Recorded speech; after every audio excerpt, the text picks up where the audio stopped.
이 새벽 우리에게 주신 하나님 말씀은 시편 118편 14절에서 29절까지의 말씀입니다.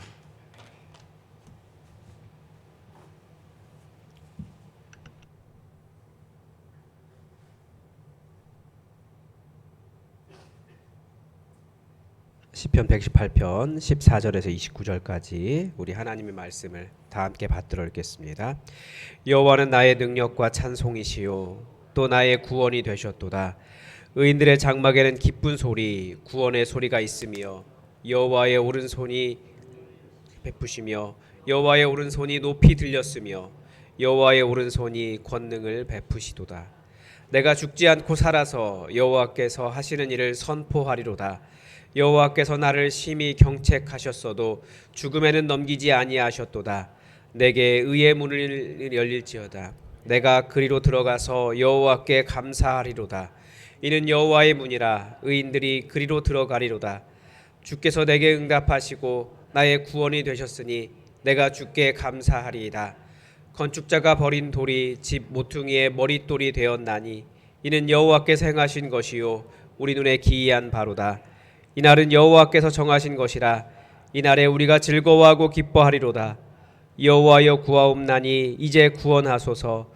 여호와여 우리가 구하옵나니 이제 형통하게 하소서. 여호와의 이름으로 오는 자가 복이 있으며 우리가 여호와의 집에서 너희를 축복하였도다.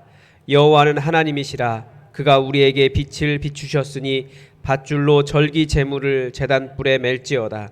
주는 나의 하나님이시라. 내가 주께 감사하리이다. 주는 나의 하나님이시라. 내가 주를 높이리이다.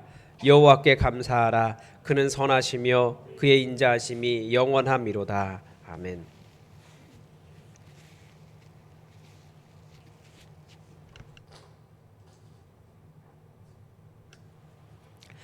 오늘 본문은 시편 118편의 후반부죠. 앞부분에서는 고통 가운데 부르짖을 때 응답하신 하나님의 은혜에 감사하면서 우리 하나님은 주님, 우리 하나님께 감사하라. 그분은 선하시며 그의 인자하심이 영원함이로다. 그렇게 이 감사 소리를 높여 하나님께 감사를 올려드리기를 그렇게 요청하고 있습니다. 그래서 이 시편 118편 앞뒤 전부 다 여호와께 감사하라. 그는 선하시며 그의 인자하심이 영원함이로다. 이것을 감싸져 있습니다. 그리고 이스라엘이 전통적으로 항상 하나님께 했던 기도와 찬양과 이게 모든 것이 여호와께 감사하라. 그분은 선하시며 그분의 인자하심이 영원함이로다 라고 노래했습니다. 그래서 하나님의 선하심과 또 하나님의 그 변함없으신 사랑을 항상 기대했던 것입니다. 오늘 이제 본문 13절에서 여호와는 나의 능력과 찬송과 나의 구원이시다라고 시작합니다. 우리가 성경을 글로 읽기 때문에 사실 이 고백이 얼마나 강력한 능력이 있는지 잘 경험하기가 어렵습니다. 시편의 고백은 기본적으로 제가 볼 때 예언자의 선포입니다. 그래서 뭐라고 할까요? 이 13절에서 16절의 부분을 선포로 읽으면 우리가 선포하면서 읽으면 완전히 다른 내용이 됩니다. 그런 선포 있잖아요. 우리가 예배 드릴 때 가끔 그런 선포를 하기도 하는데 여호와는 나의 능력이십니다. 여호와는 나의 찬송이십니다. 여호와는 나의 구원이십니다. 의인들의 장막에는 기쁜 소리, 구원의 소리가 들립니다. 여호와의 오른손이 권능을 베푸시며 여호와의 손이 높이 들렸으니 여호와의 오른손이 권능을 베푸시는도다. 할렐루야. 이런 선포라는 거예요.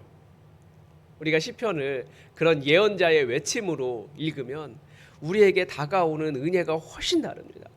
내 하나님이 나의 능력이시구나. 여호와께서 나의 찬송이시구나. 그분이 나의 구원이 되시는구나. 우리는 그래 다시 하나님을 의지할 수 있는 은혜를 말씀 속에서 얻는 것입니다. 그런데 이 선포에 굉장히 독특한 표현이 있어요.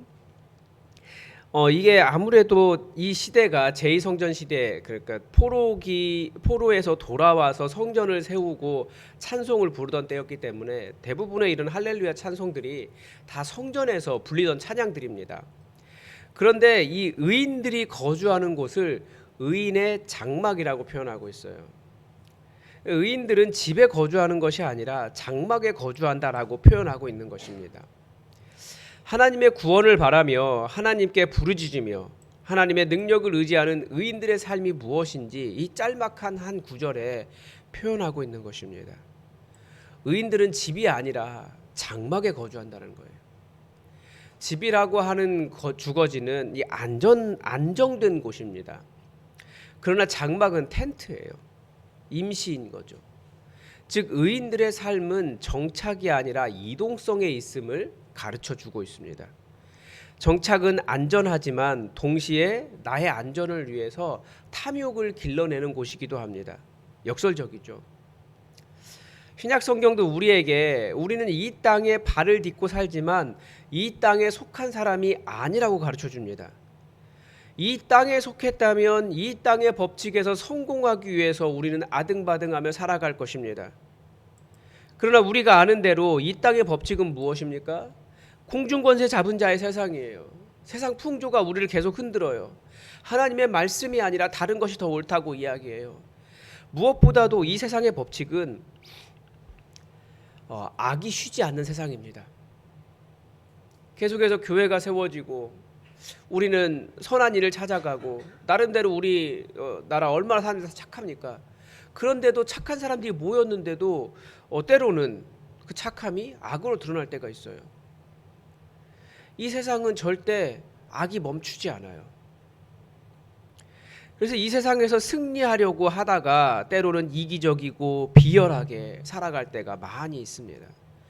그리고 어떤 사람은 그렇게 이기적으로 비열하게 살면서 위로 올라가면서 사람들은 그 사람 보고 성공했다라고 말하는 그런 비열함이 인정받는 세상이기도 하다라는 거죠. 말씀은 우리는 이 땅에 속한 사람이 아니라 하늘에 속한 사람이다라고 가르쳐 줍니다. 우리의 시민권은 하늘에 있습니다.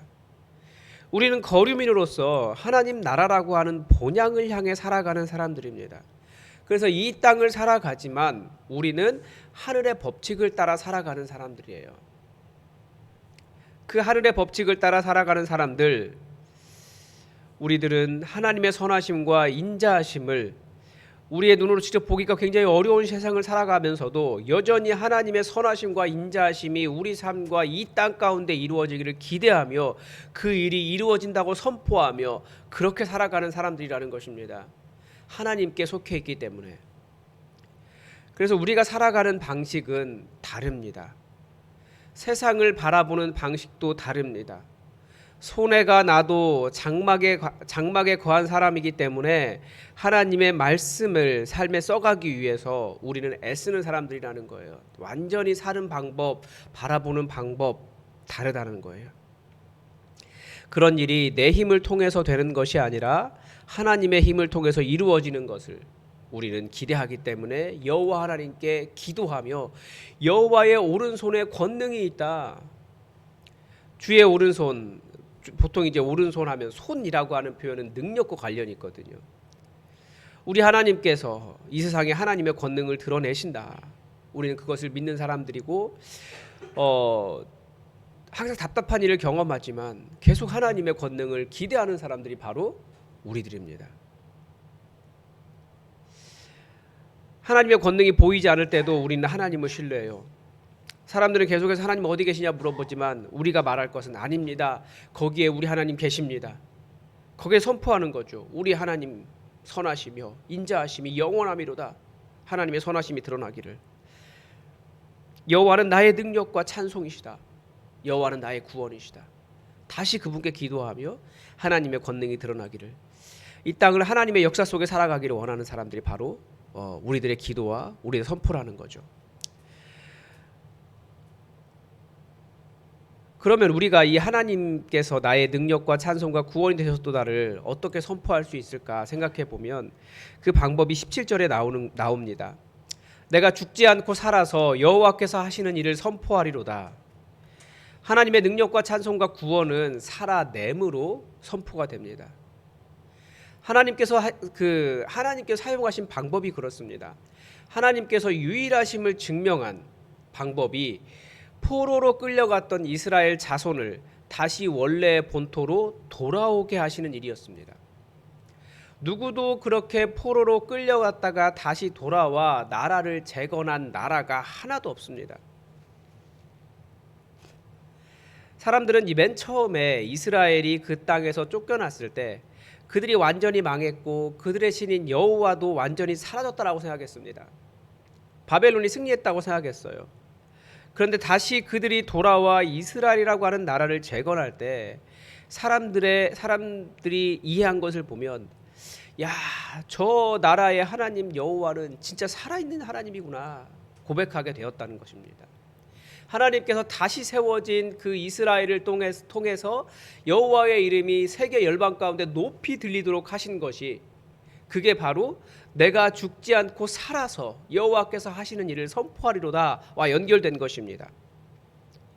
즉 하나님의 백성에게는 죽어도 하나님께 영광, 살아도 하나님께 영광, 하나님의 권능의 선포가 된다는 것을 우리는 알 수 있습니다. 이 땅에서도 절대 사라지지 않는 존재가 있습니다. 참 교회는 여호와 하나님께서 우리의 능력과 찬송과 구원이 되셨다라고 하는 것을 이 땅에 선포하는 방법이 됩니다.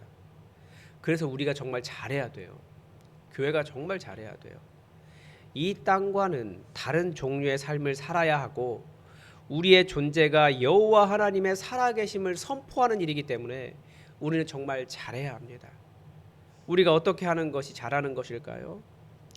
우리 다 나름대로 머릿속으로 이렇게 생각하는 것들이 있습니다. 좋은 교회에 대한 생각들.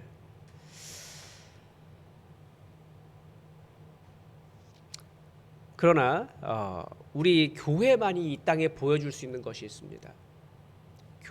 교회만이 보여줄 수 있는 건 하나님의 살아계심을 보여주는 것입니다.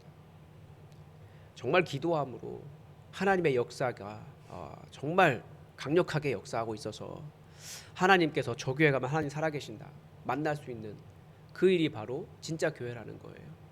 초대 교회가 왜 그 강력한 로마라고 하는 세상을 뚫고 들어갔고 로마가 위협을 받았습니까?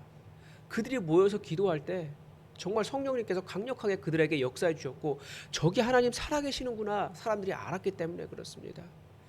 왜 예수님이 이 땅에 오시니까 그 바리새인들 그 예루살렘 성전의 장로들 대제사장들 긴장했습니까? 왜 예수님을 죽여야 했습니까? 자기들이 가짜라는 것이 드러났거든요. 하나님의 권능을 통해서 하나님이 진짜라는 것이 드러났거든요. 우리 교회가 보여줄 일이 있다면 정말 우리 하나님께서 살아계시구나 이것을 보여주는 그런 증거가 곧 하나님께서 나의 구원과 나의 능력과 나의 노래가 되셨다라고 하는 선포가 아니겠습니까? 그래서 우리가 정말 잘해야 되고 우리는 기도해야 하고 하나님의 권능을 맛보며 살아가는 삶이 되어야 한다라는 것입니다. 22절에 보면 우리가 아는 말씀이 있습니다. 건축자가 버린 돌이 집 모퉁이의 머릿돌이 되었나니 이는 여호와께서 행하신 것이요 우리 눈에 기이한 바로다. 버린 돌이 그 집을 시작하는 모퉁이 돌이 될 수 있습니다.